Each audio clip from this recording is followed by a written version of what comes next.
Vice Admiral James B. Stockdale.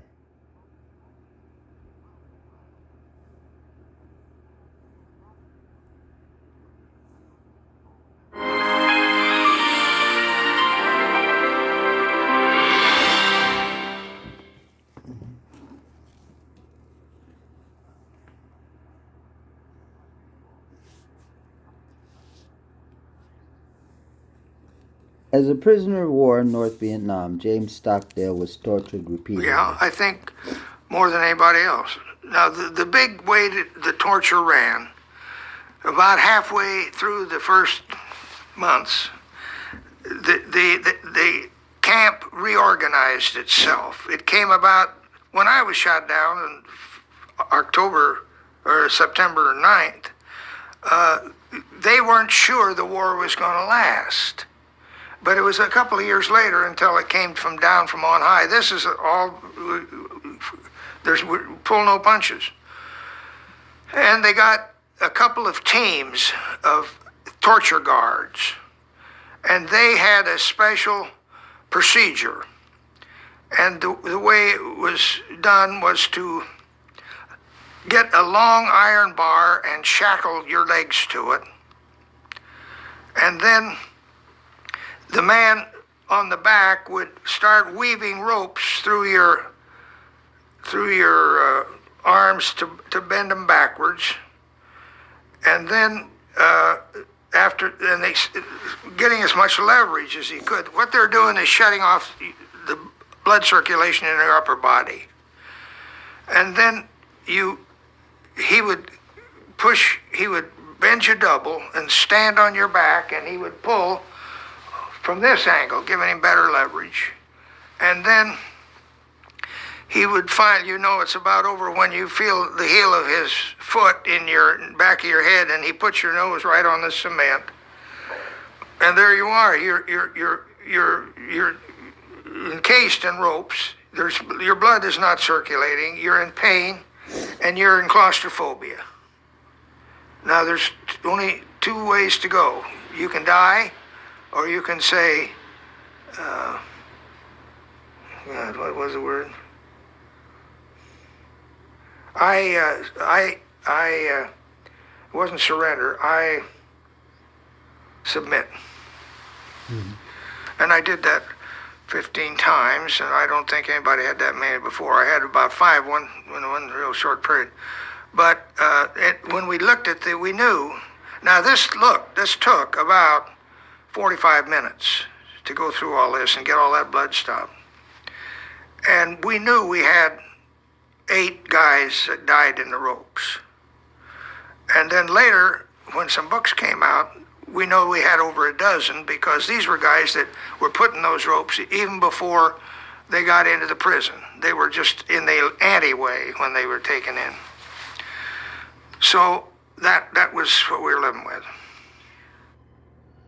The North Vietnamese hoped to force American prisoners to make compromising statements to the international press. Hanoi loved propaganda.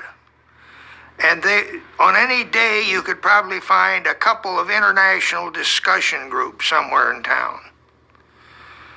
And on some days, probably 5 of them. And they would cajole Americans into going downtown. And some of them would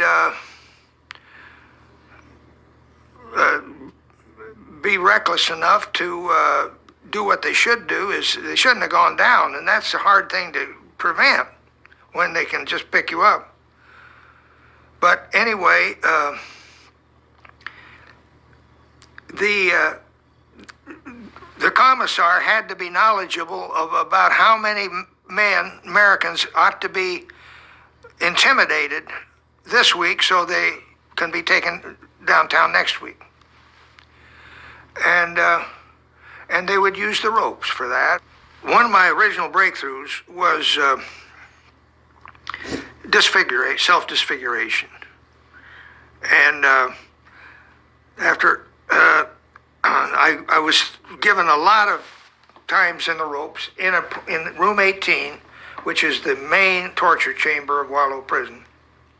Also serves as a kind of a ceremonial chamber when no prisoners are in there, in that they have the only room in the building, the great big building with plate glass windows, and they had big heavy quilts that they drew across them.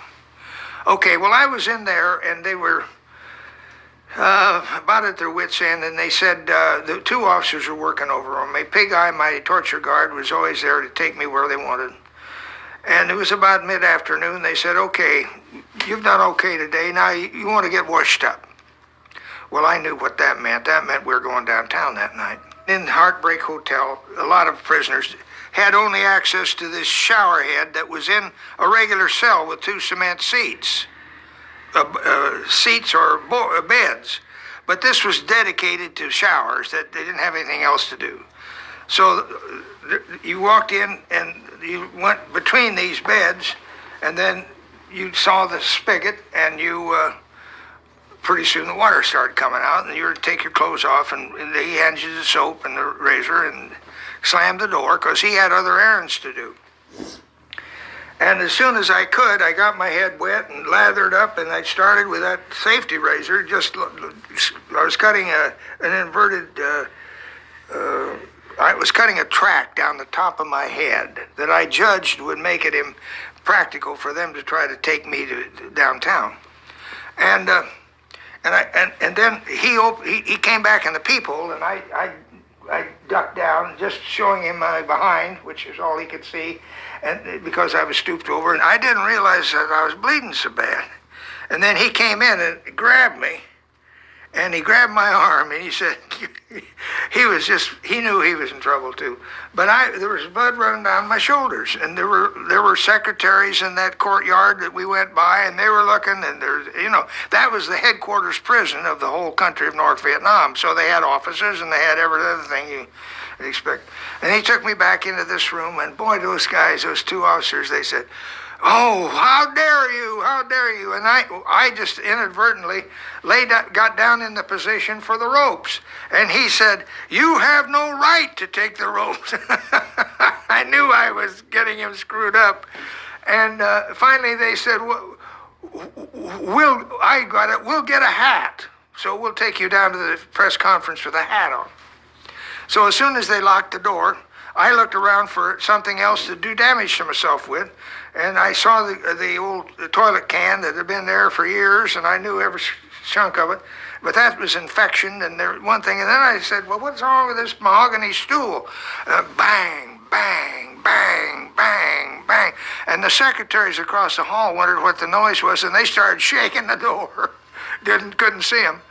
But by the time they got back, my eyes were closed.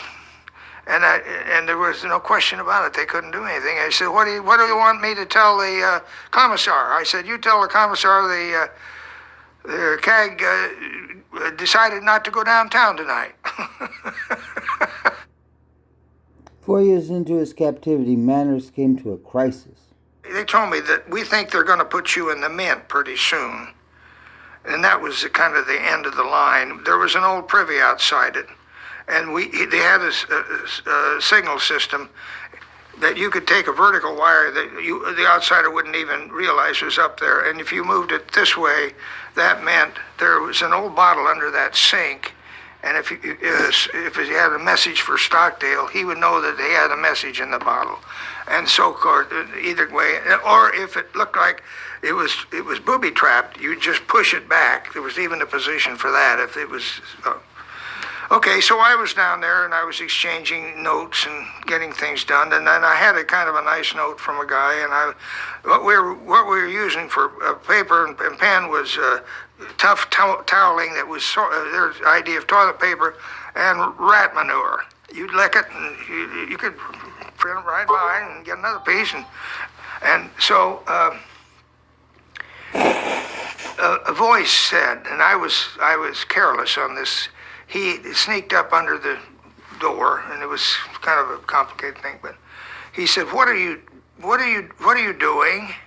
I said, "I'm reading these letters my wife sent me, which was authorized. They would leave letter." And he said, "No, your hand was moving." Uh-oh, I knew it. Well, then he ran, and he got the turnkey, and they came in, and they got me out, and they told me to put my hands up. This is the typical prison shakedown position.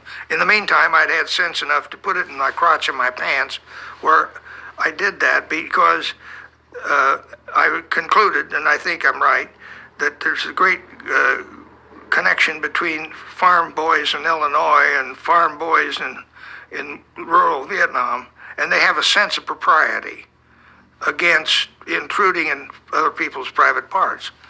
And as far as I know, that's true. I don't know, but because I didn't have it up there well enough, as I was walking back in, it rolled out of my pant leg, and then they had it. Well, there was something in the air. I don't want to make this too mysterious, but it was kind of a dark and dreary night.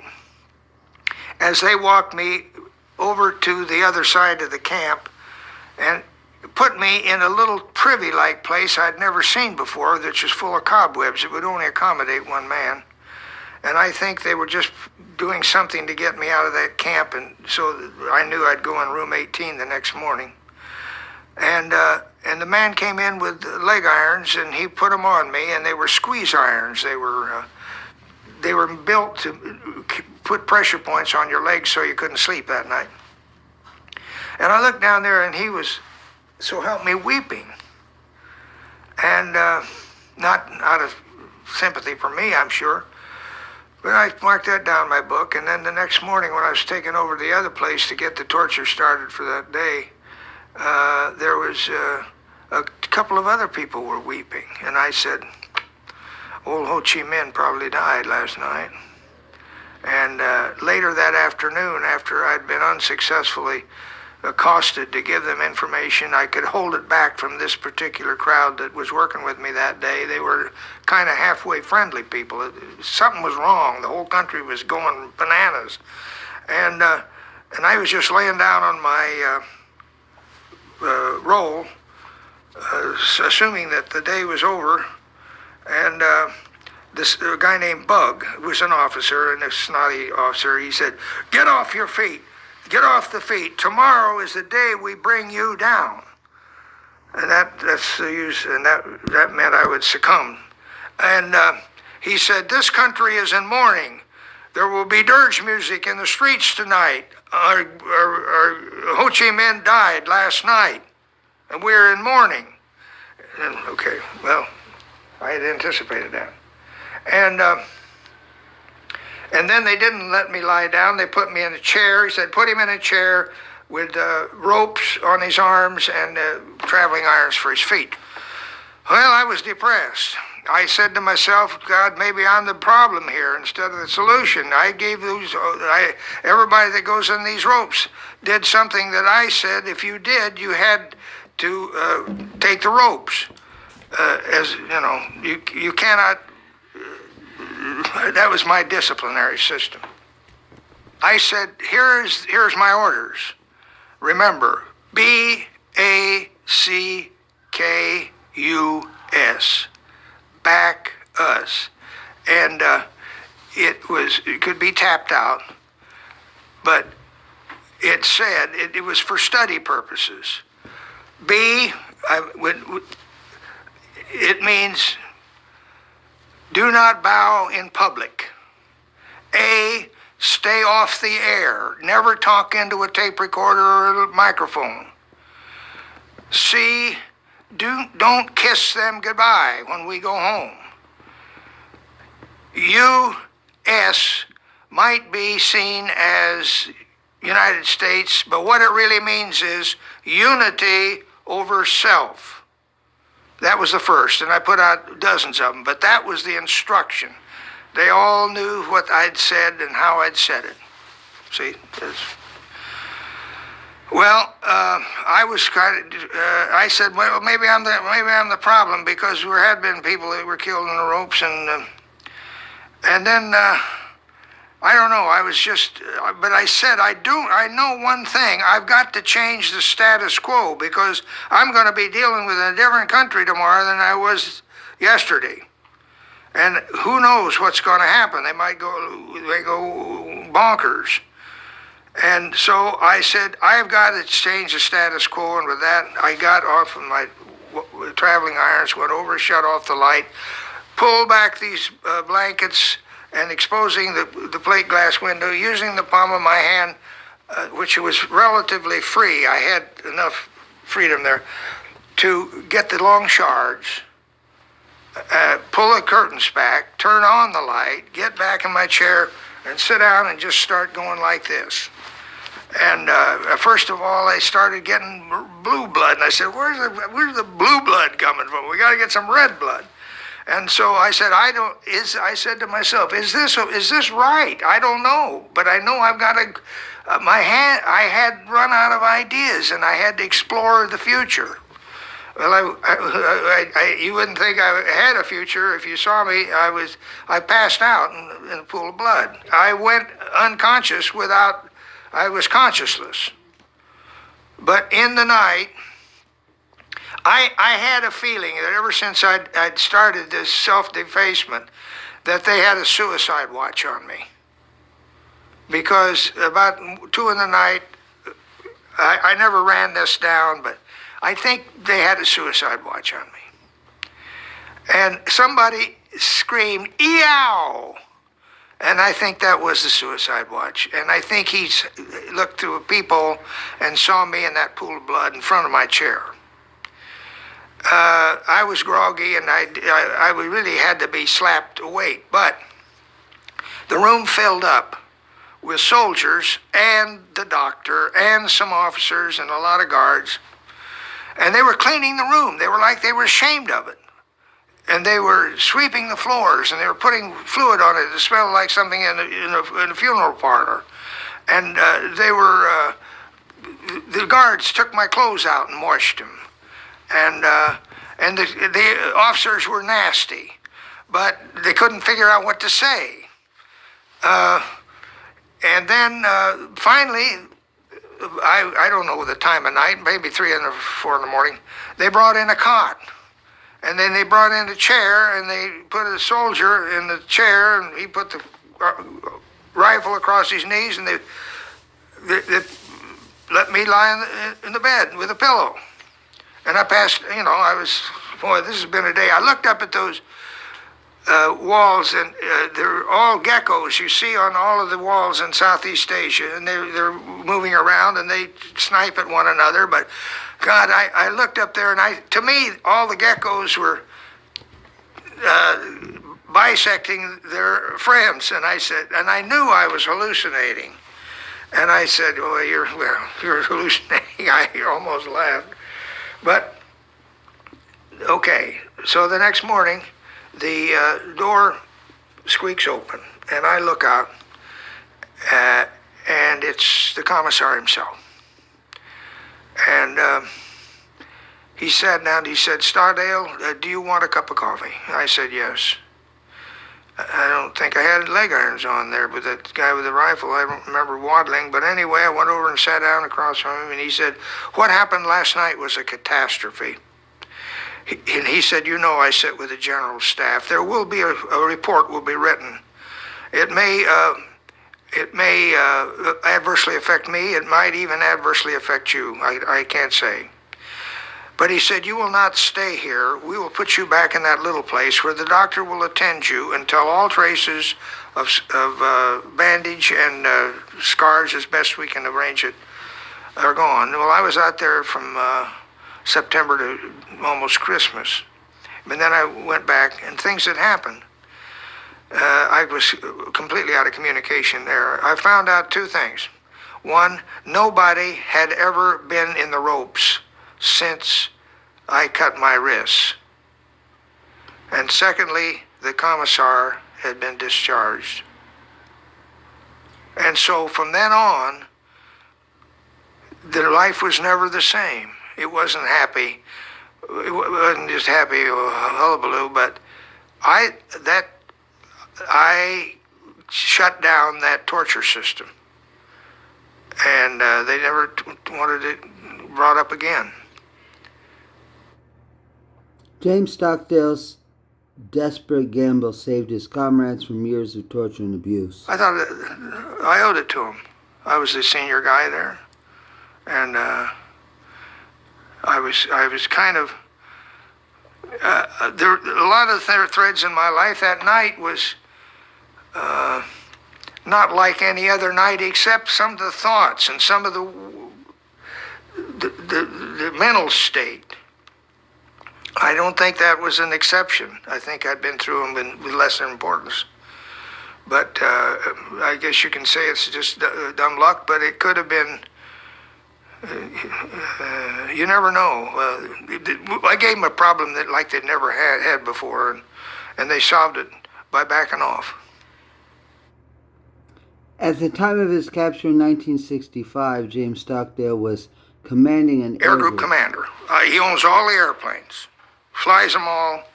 They're all his. Of course, he's the captain and so forth, but he has to. That's his.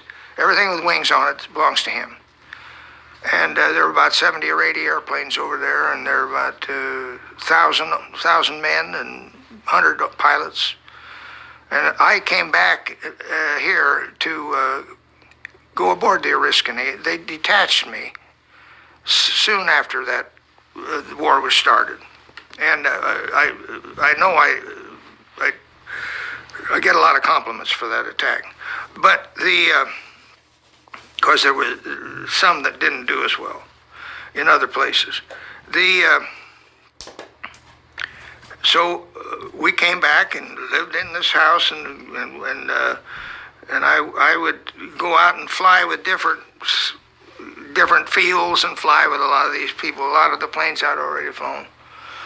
But we departed in February from in the Pacific to go back to the war.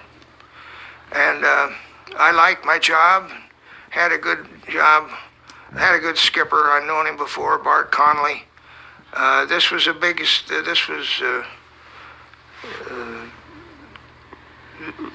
real piece of responsibility, because there was only 2 people in my Naval Academy class that had air groups, and one's Wes McDonald and one's me, and that's about the distribution of the thing. And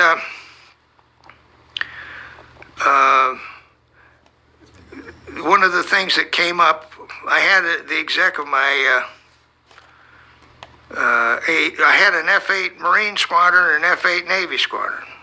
And the exec of the Marine Major Ed Ruddy, came up to me one day and he said, "You know, we're doing all this bombing of the Thanwa Bridge, and we're just losing aviators right and left." And he said what I knew. I'd been out there years before, and that was the biggest capital building assignment ever taken over by North Vietnam, and they just doubled this, roughly doubled the strength of everything. And he was right. It was just 500-pound bombs were not going to phase that thing. Well, we were going to get against that bridge, and I noticed that we were losing about 2 A4s for every F8 over the last weeks. And I started flying in A4s for morale purposes, pump them up, you know. And not for that reason, because I could fly the Crusader blindfolded backwards. But I told the skipper, Chuck Ludden, that his exec and he and the whole VMF 212 had done a brilliant job bringing this new weapon into being. And for this last flight before we go into Hong Kong, I want you to take all the F-8s, all your F-8s, and we planned on using just about one squadron of them. And I'm not going to be in an F-8. I'm going to be back leading 6 A4s in flak suppression. I'd go ahead of them and bomb and get shoot the gunners, see? And when we got out and everything worked, we got the A4s to tank the F-8s, and we had a search plane that we sent ahead to give us a weather report when we got to the coast. And he said, "It's 0-0 at the bridge." Oh boy, 0 visibility, up and sideways. So I I took my friend with me who was in an A4, the two of us, and we went up to, not to throw our bombs in the water, but to throw them into a railroad yard up there that I'd found that I never got shot at when I had something happen that meant that I was going to have to jettison bombs. And so I took Win, and we went through this. We were going to drop them for our training, snake eye mode. We'd come in low, and the snake eye is, we would put a snake eye fixture on a snake eye bomb. That meant it would, as soon as it felt itself released, it would have a shield would come up to slow it down so that it wouldn't keep up with us, so we wouldn't be getting hit with our own shrapnel. Well, that's the kind of stuff you have to work with all the time. But anyway, even with all that, I could hear boom, boom, boom, boom above all. This little engine is right there. The cockpit's no wider than that. And it's very noisy inside, but I looked right there and I saw that damn plane. I thought, there's my Armageddon.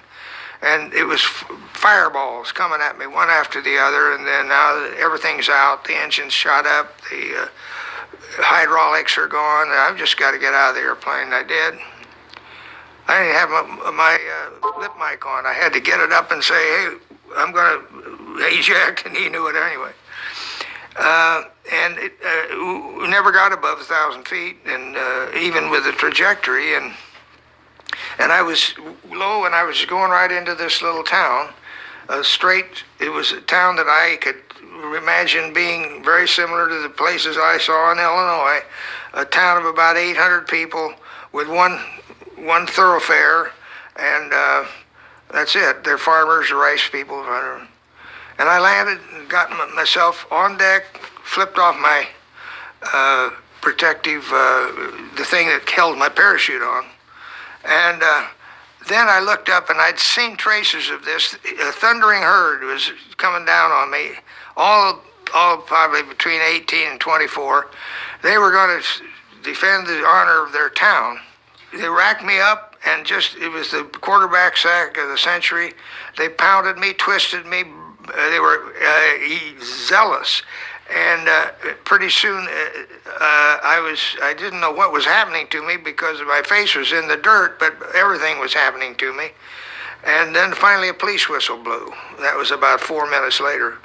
And they all backed off after that happened. And then the guy with the police whistle had a pith helmet, and he gave me the motion to stand up.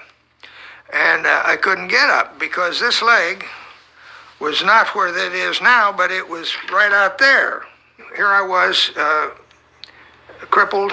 They lugged me out and literally lugged because they didn't have a stretcher or anything. I was in the grass, and it was just, I'd passed out, and then I was lugged through the underbrush in kind of a seating position, the guys on either side of me. And here was a whole caravan of transport trucks lined up to go south with equipment for South Vietnam, and they would take it over that Thanhua Bridge that I'd started out that day to kill. And it took 3 days, and we came to prison. And I noticed had interesting things. An old man and an old woman were driving a junk truck that brought me into Hanoi. I don't know what. They didn't speak any English, of course. But at that time, the commissar was rather youthful and rather glib, and he spoke good English. And I said,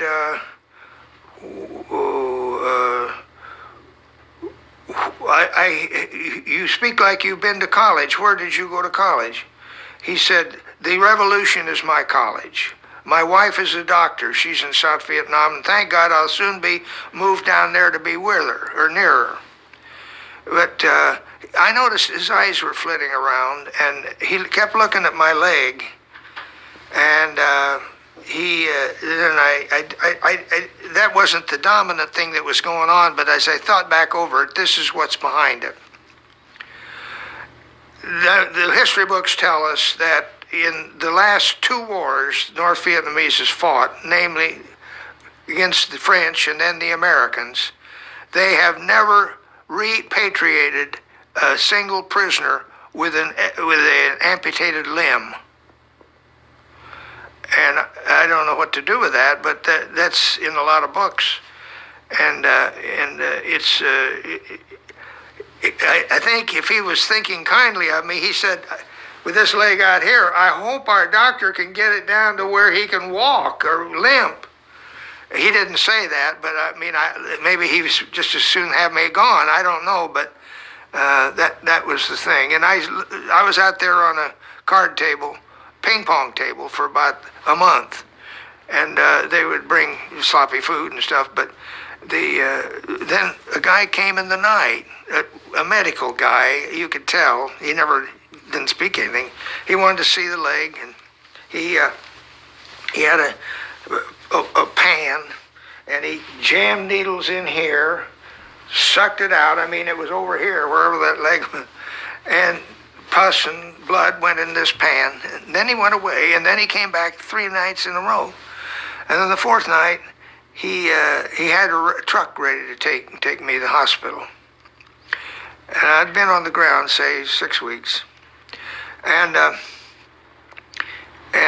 we didn't go in the front door. They went around and back, and then they had a stretcher there. They carried it, but they went to the bottom window, pecked on the window. They raised the window, and we slid my stretcher in there because they didn't want any Vietnamese to know that they were treating Americans in there.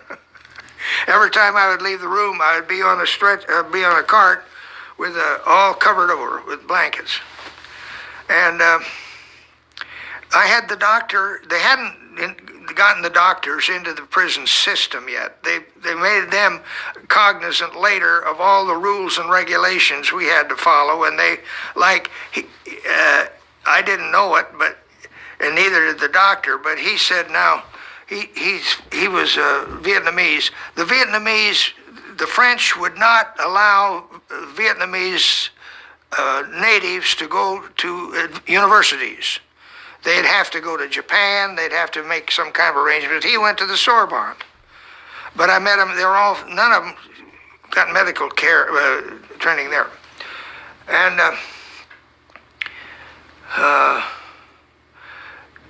he first was talking about he'd read some American pamphlets or something, and he was too ambitious on the first one, and he's going to try to remake a knee. I was out. Every time you take a shot in the Vietnam hospital, they bring out a big, long needle, they put it in here, they squeeze it down, and you're unconscious for 6 hours or 8. And no matter what. But then the second time, he says, I think I'll try to get it under you. He said, he said there was nothing there but blood, no sign of a kneecap.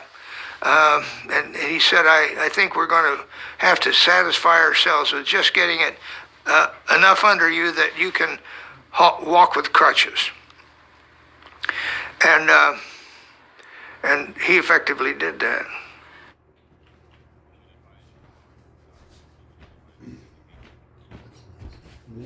I thought it was magnificent. It was insane that they didn't have one before. And when he did that, for the first time in history, everybody was obliged to conform to it. And if I'm junior, I will obey the officer in charge. If I'm senior, I'll be a good, whatever it says.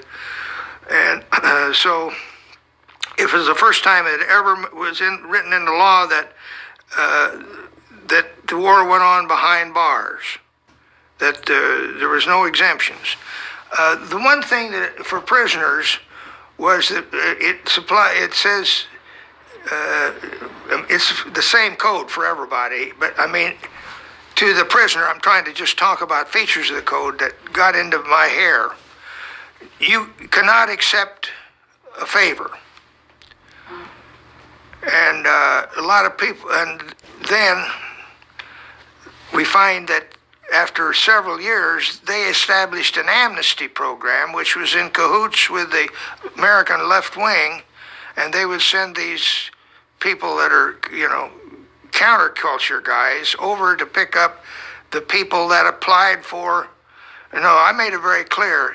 Nobody can. If you go, you're in trouble legally because you've violated the code of conduct. Well, that there's not. I don't think anything is more pointedly attributable to prisoners than that. You can wind it around, but you're just looking for some way to use it. I never used it any other way. I didn't put it in my orders as such. My orders were always tap. There's no written orders. The tap code. We had some smart guys that were shot down ahead of me. And Bob Shoemaker was one of them, and Smitty Harris was another one. They'd both had prisoner experiences in survival schools and all. And so they said, we've got to have... One day they took a man that was near him, Larry Garino, and they took him away, and they didn't know where he was. He said, we got to get a code going. So what it came down to was a 5x5 matrix, a 25-letter alphabet, that you throw K out, because a C will make the same sense in a sentence. And then it's line, and then, well, rather than get mixed up in the terminology, if I wanted to say C, start a letter with C, I would go dum, dum, dum, dum. Line, top line, third letter over. Then you get so you know them all. S is dum dum dum dum dum dum, and so forth. So you get to know this code, and then you had to have operating signals. You got to go dump da dum dum. You made an American sound, and when the guy says dump dump, that means go. Everything is clear. Yes. Or if he just has one hit, danger, stop. We're being skited. Danger 1 and 2 were danger and safe.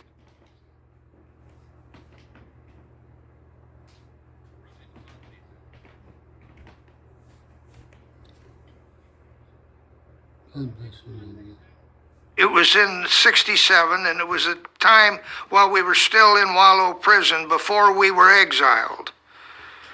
And there was a lot of the cell blocks. I was in leg irons in a bath stall, and I'd been in there for several days. And that night, a guard came in, unlocked the leg irons, grabbed my arm, took me around the corner into an open area, and beat the hell out of me. And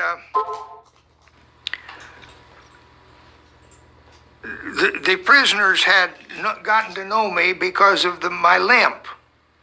They would know what that was it.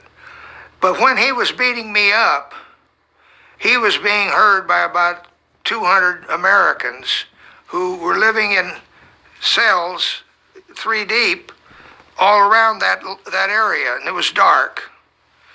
And that was when I was brought out. They were getting me put back in the bath stall. And somebody had a wet towel, and he was snapping it.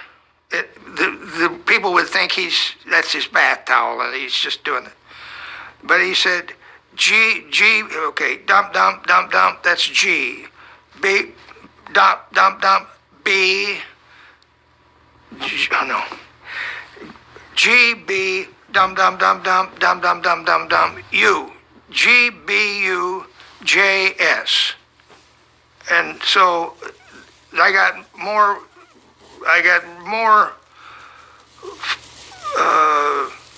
I was more moved by that than many other things, almost more than anything else, because there half of the prison crowd knew that I was out there getting beat up.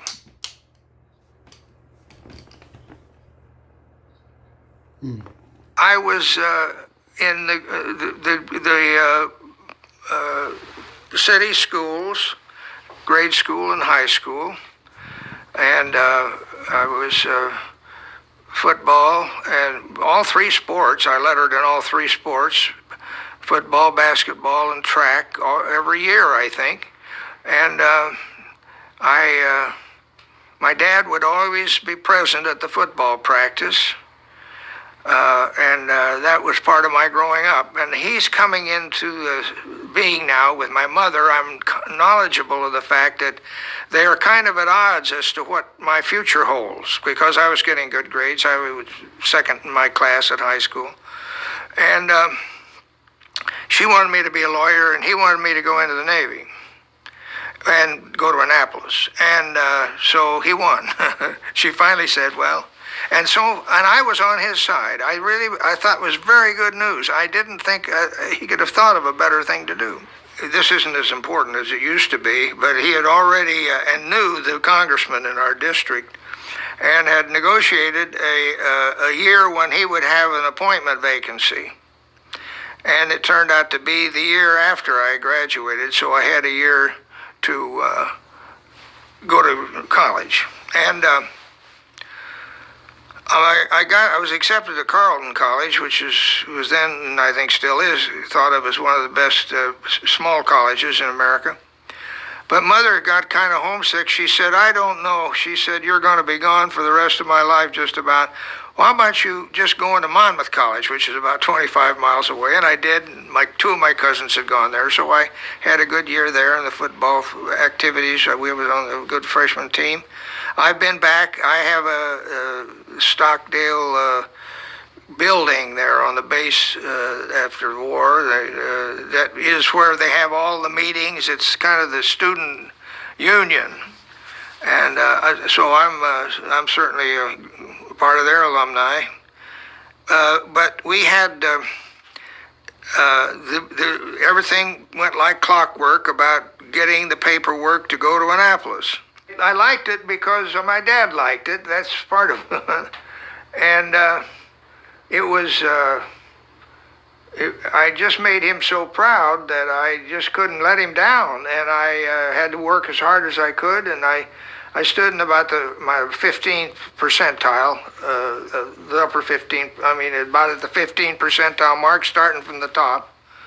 And so I then put in for destroyers, and I was joined by my best friend in the Naval Academy, Bill Crowe, Crowe. And we asked for the same destroyer, and after graduation, he lived in Oklahoma and I lived in Illinois. We met in San Francisco and went aboard this ship. And it wasn't long until I got orders to another ship, the Thompson. I got my wings in 50, and then I got 4 years of that, many kinds of small ships, and it was 54. And that was a real turning point in my life, because there were only 17 in the class, and it lasted 6 months at school. John Glenn was in the class, and we became friends immediately, and I hadn't flown jets yet. And I said, listen, John, I'll make you a deal. You don't know how to do algebra too well. I can help you with that, but you're going to have to teach me to fly jets. And he said, it's a deal. So, it wasn't very, very, very good friendship, and we started making permanent friends. I graduated 6 months later, and I went to a test unit called service test, and I was then called back to the test pilot school to be an instructor. And so then I spent about 2.5 years there as an instructor in test pilot school. Flew all the kinds of airplanes, because every 6 months the class passed on, and there were only about 5 guys that were teaching. I was teaching aircraft performance, and the others would teach stability and control and a lot of things. James Hawkins was sent to Vietnam in 1963.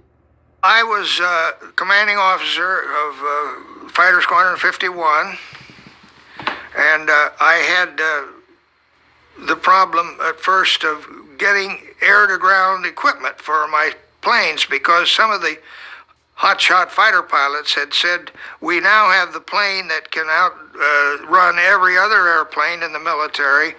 So let us be sure and not put rocket rails and bomb racks on these planes because that'll slow them down. Well, I could fly over South Vietnam the year before and see all the little skirmishes going on, including sometimes American soldiers and Marines, and flying American airplanes. But they were really non-combatants, quote, quote. But I could see all of this thing. I said, listen, if we come over here, we're supposed to be up here looking for MiGs. They're not going to fly a MiG down here over South Vietnam. And it's just foolish. And because they don't have enough planes to do what you'd do if you wanted to get involved in one of these hassles. You could see 3 wars going on almost any time below you. You would see lines of firing men firing at each other. You go 50, 100 miles on, there's another one going on. South Vietnam is alive with ammunition expenditure. I turned that around and I arranged to have air-to-ground equipment, and we were the only squadron, the only F-8U squadron, when we deployed, that the ORI, we got good scores on our air-to-ground and air-to-air, that set the pace, and others started drawing them, and I was the breakout guy because there were some hardheads that said what I said about speed. And so anyway, that was a very good cruise. We went to, the first thing they did, first night, I was called to, this is my command cruise, the 64. I was called to go down to below, and they had a message for me. And it was a message from the commander of the 7th Fleet, and it was to take your squadron at noon tomorrow to the USS Constellation, which was at latitude and longitude, and the Kitty Hawk would also be there. And what was going on, and this was news that was secret and stayed secret, was that all that action we were involved in down there had to do with the movement of the Pathet Lao, who was threatening to take over the plain de Jars, which was quite an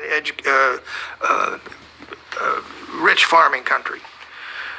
And we were over there for about 40 days, and we were flying every day. Every time the plane went into the country, into Laos, you'd have to check, and that all went back to Washington. There was no. Once in a while, we'd get an assigned target. That would be we'd strafe and bomb this little factory or whatever, and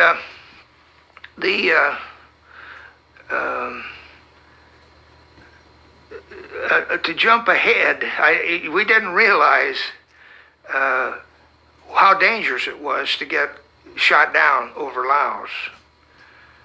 When in 1973, when I was waiting with a horde of other people in North Vietnam to get the American air transports in to bring us out, a message came into the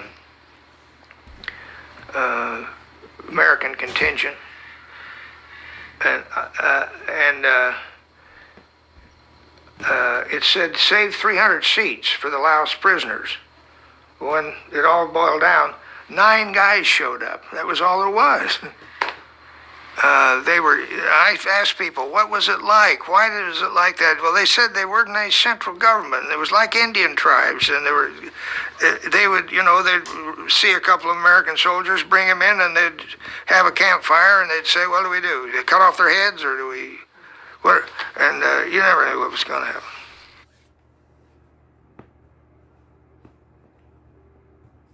This is kind of a long story, but the Tonkin Gulf, here's the way that was handled by L.B. Johnson. He had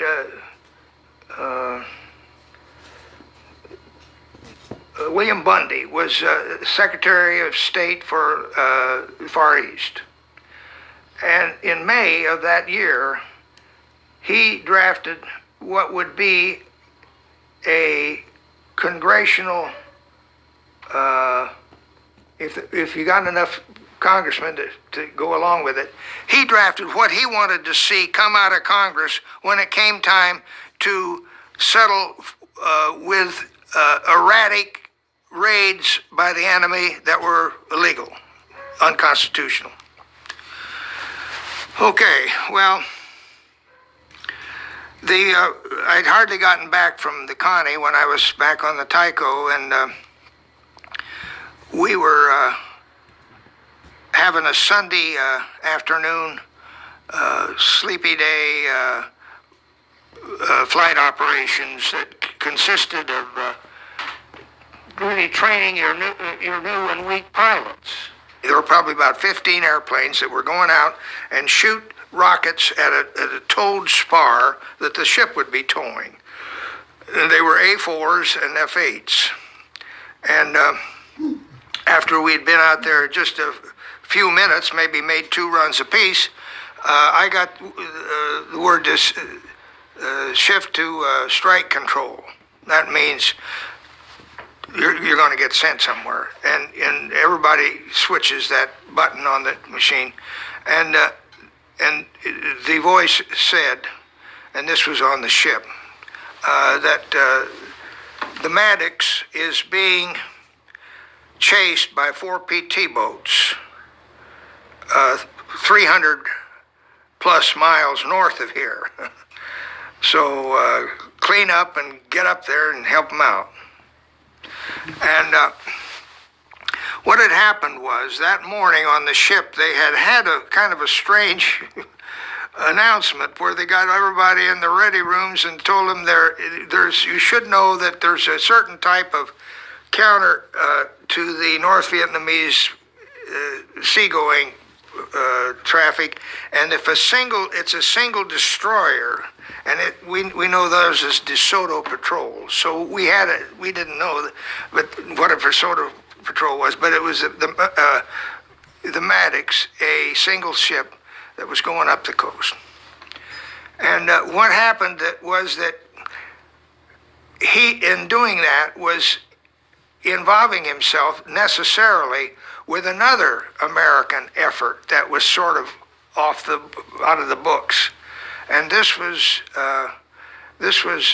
big PT boats made in Norway, bought by the United States, supposedly being manned only by South Vietnamese, but a lot of high-ranking officers doubted that in my company, and because of the need for them. But they would go on regular runs, and they would leave at dusk out of Da Nang, and they could make about 45 knots, and they would go up, and they would have target areas that they would shellac in the middle of the night, and then they would head back down, and the sun would just be rising as they coasted into their landing, into their dock. And it so happened that before the destroyer got up there, they had even accelerated this program to not having Navy guns, but Army rifles, not great big ones, but big enough to be supported by this ship. And what did they call those boats? I'll have to. It was kind of funny. But in some cases, they were skippered by merchants, Norwegian seamen. But anyway, they caused a lot of damage, and they really raised hell with these army rifles that night. And when this fella came in with the Maddox, they were really griped at him.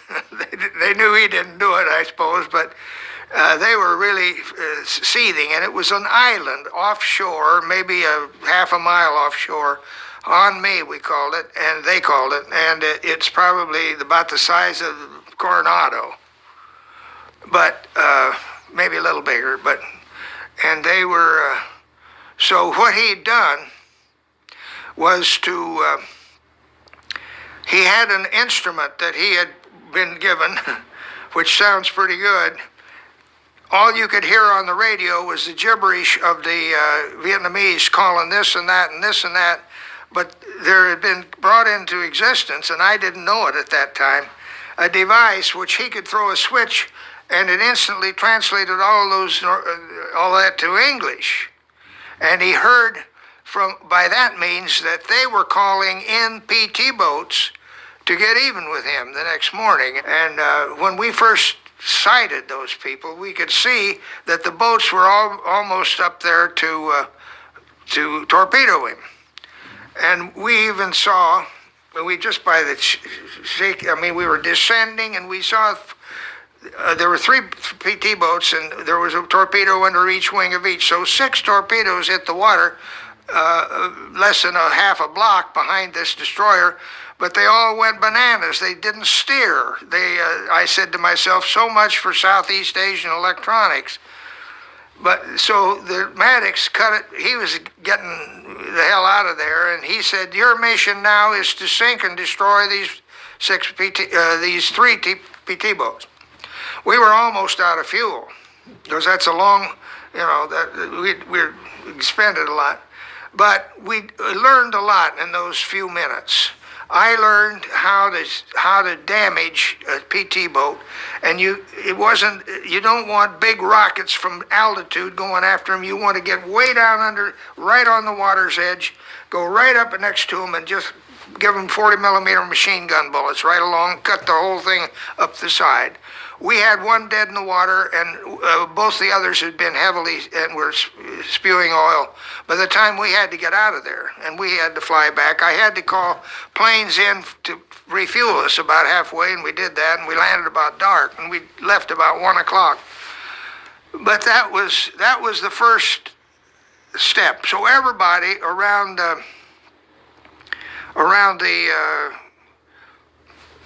Washington powerhouse tables said, "Well, looks like we got a good option here. We can declare war now because they've violated common international law." And the next morning, LBJ had a meeting in his office, and he said, "Gentlemen, I've been thinking this over, and I think that I'm not going to execute the Tonkin Gulf Resolution this time because this could have been a result of a harebrained local area commander, and then people he'd also talked to, and even out of the newspapers I got this. He said, I'm running for president for a second term against Barry Goldwater, and if I do something that seems rash to the Americans, they will say, what's the hell the difference between Barry Goldwater and L.B. Johnson? Well, of course, that was in his head. But everybody sent, all these powerful military commanders deluged the office immediately with instant telegraphs saying, what in the hell are we doing? We've been working for 2 years to set this up, and now there's a time to pull the handle and you lose your guts. I'm a player in this. A willing player, but not an instigator. The next night, Monday night, I'd gone up to see the 2 destroyers because they would, in the late afternoon, just on my own, I would see where they were and they were forming up to go back out to the middle of the Gulf for the night. A storm was making up. You don't hear thunder at sea, hardly ever, but we were in a thunderstorm part of the time. I was in a thunderstorm. That's a single-engine airplane. There's no we to it. And the clouds were getting lower, and it was ominous. and we came back, landed just about dusk, and I ate my supper in the wardroom, which allowed flight suits, and then I went down into my ready room and started shooting the breeze with. Now, every night on the carrier, if you're flying fighters, you have 2 planes on the catapults if you're in a dangerous area. ready to launch at an instant's notice. They have ammunition. They have fresh pilots in them that just had something to eat. And then we have two pilots down below that get up in the second one if they go. If, you know, they shoot two and these guys are ready and they get another guy in. So it was dark, and I got the door open, and I got a signal to come out, and it was a CIC officer, and he said, we just got a message that indicates that there's going to be some PT boats attacking the Maddox and the Joy tonight, and an area just south of here. And I'm going to send your pilots. I said, wait a minute. I quit listening, and I threw on my hat, and I got in my torso harness, ran up the ladder, because I'd been out there shooting at those boats 2 days before. I had to get in that seat. But already the plane on the starboard side had already turned up and was moving up the deck. I grabbed the plane captain. I said, crawl up there and get that pilot out and tell him I'm getting in. And meantime, on the bridge, the captain was saying, I learned this in prison because one of the guys was on that bridge. He said, what the hell's Stockdale doing out there? And they said, he's getting in because he wants to take the flight. And he said, well, I guess I'd do the same if it was me. But anyway, to hear that years later was kind of pleasant. But,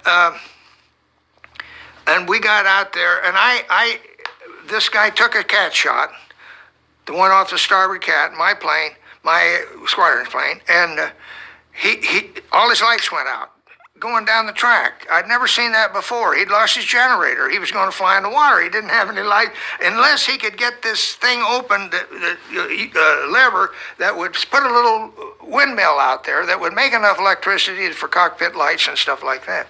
And he came alive. I said, God, this black as hell, and he won't even be able to see his instrument panel.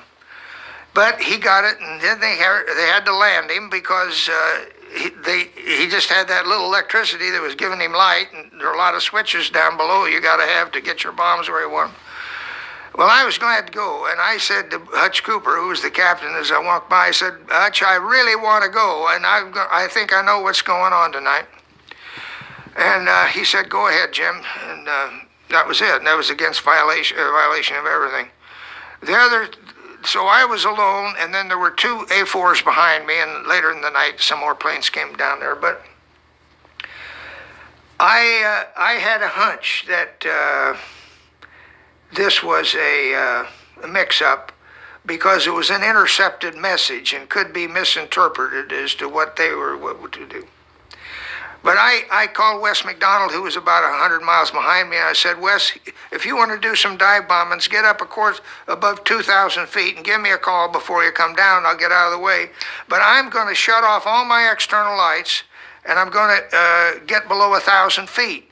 Now, I'm doing this all on my own. It's all illegal. But I knew on a destroyer, those black shoes get itchy if they see planes flying by with lights on them and they want to have them do this and that so they can play with them. Nobody could see me. That's what I wanted. And pretty soon the destroyers opened up, gunfire. Here comes the big PT boats, and I chased those bullets as they went along and went right down on the water. And there was nothing there because you could see the Tonkin Gulf has different physical characteristics. It's like a lake.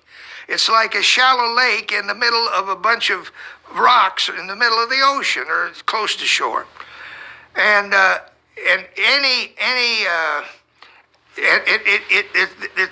water is very luminescent. And if a shell hits the water, you're going to see not only a splash, but luminescence. And there was no disturbance. This went on for an hour, maybe not quite that, because I was running out of fuel. But and these two destroyers, we had the old hand, Herrick, he was the guy that got in trouble on the Vietnam beach the night before, but he had a cool head, out of fuel. But and these two destroyers, we had the old hand, Herrick, he was the guy that got in trouble on the Vietnam beach the night before, but he had a cool head, and we had another guy in the Joy who even started reporting things like he sunk an enemy ship.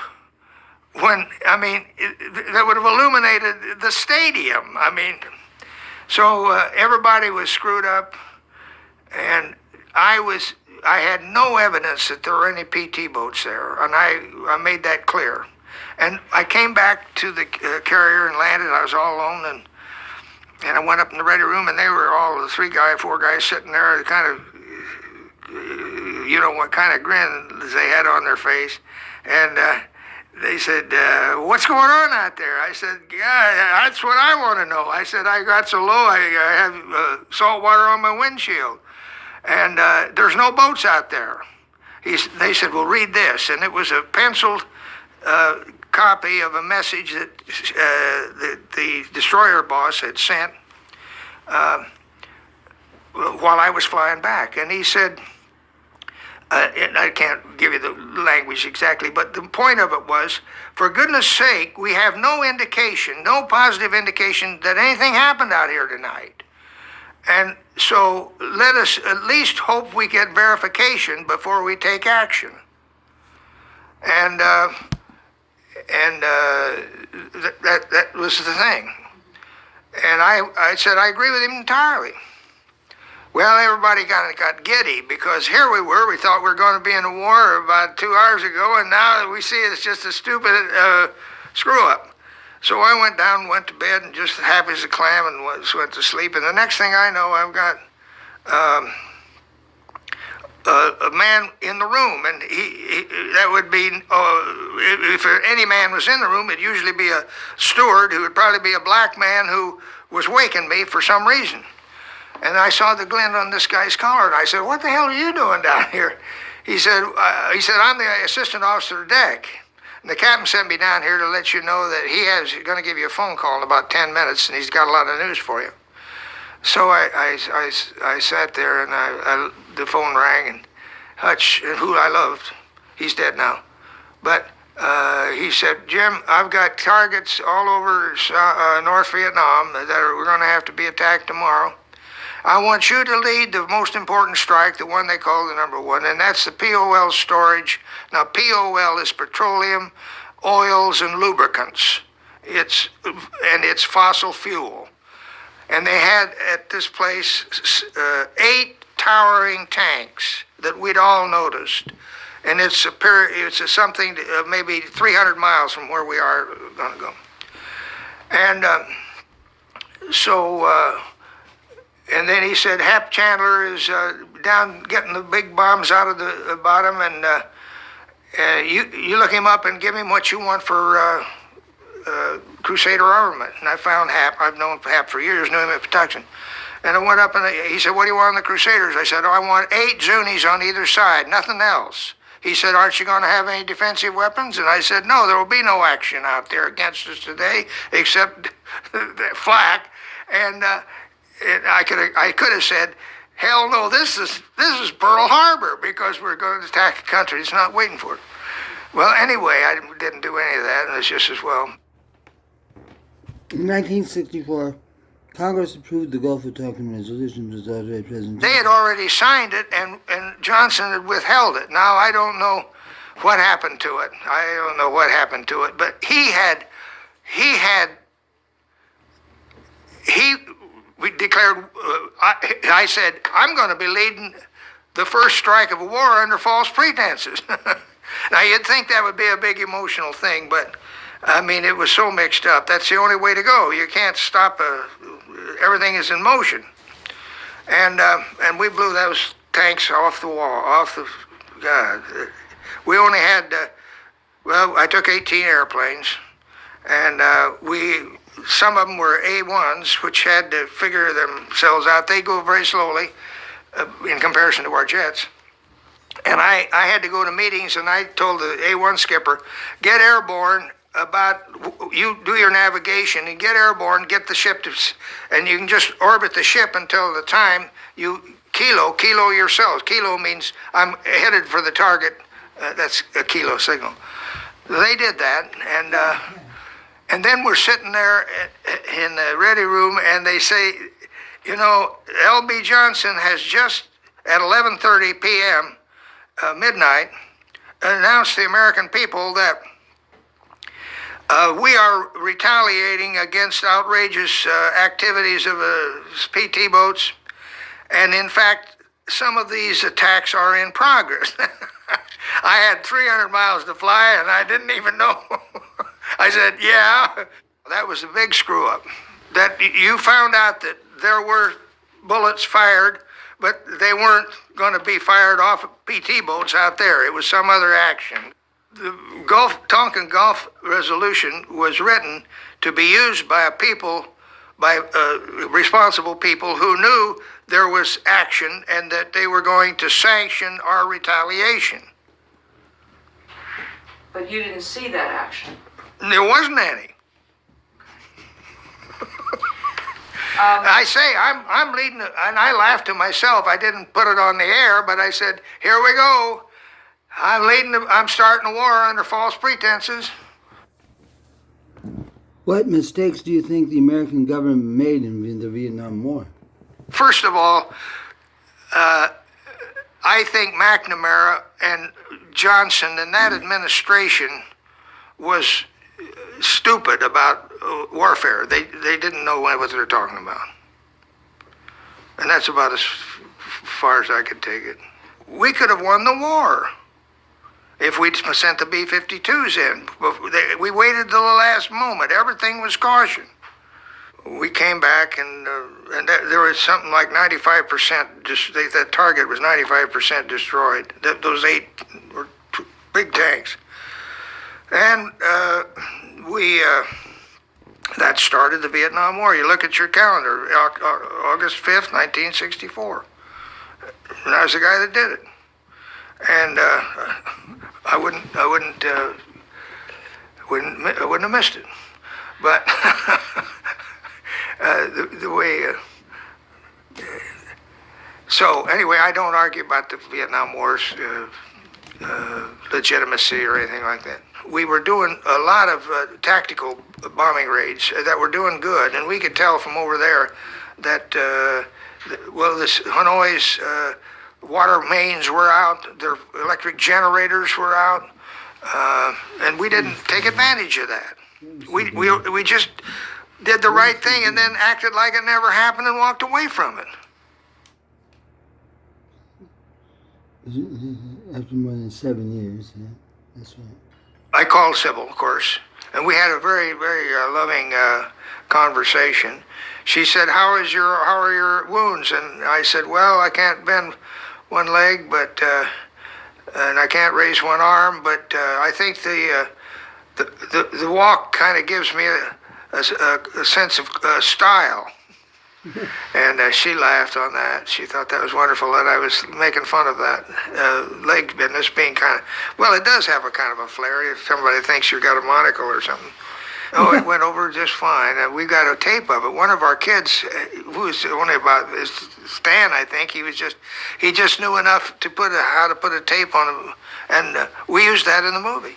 That was the real tape. And we had, then we flew into right here at the airport at the Navy base, and Sybil tells interesting stories about the mindset of a lot of people. She said, you'd think that when we were finally going to see this thing come to fruition that we'd been waiting 8 years for, we'd been gales of laughter. But she said, in that waiting room, that was the quietest waiting room I'd ever been in, because all these thoughts were going through different people's minds, and I don't think many of them were malicious thoughts, but I mean, it wasn't a time to giggle about. It was real, something really serious, that we're finally putting a family back together. On his return, James Stockdale received the Medal of Honor. It's just 2 paragraphs.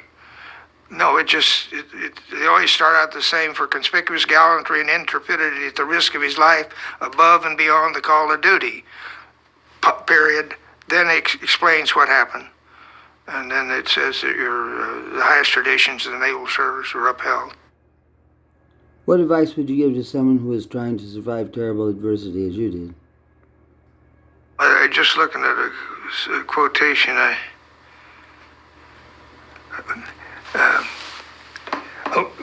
this is a quotation of an author, and he wrote a book about hardship, and he said that men can stand anything. Men can stand anything, and I think that's one good way to define a man or a person. If they just will not give up, and I've got it written down over here now, but you've heard it, I'm sure, but I haven't just polished it as well as I should, but we pretty well can stand anything, and the worst thing that can happen is death, I guess, and that's not the worst thing in the world either. Admiral James B. Stockdale, 1923 to 2005.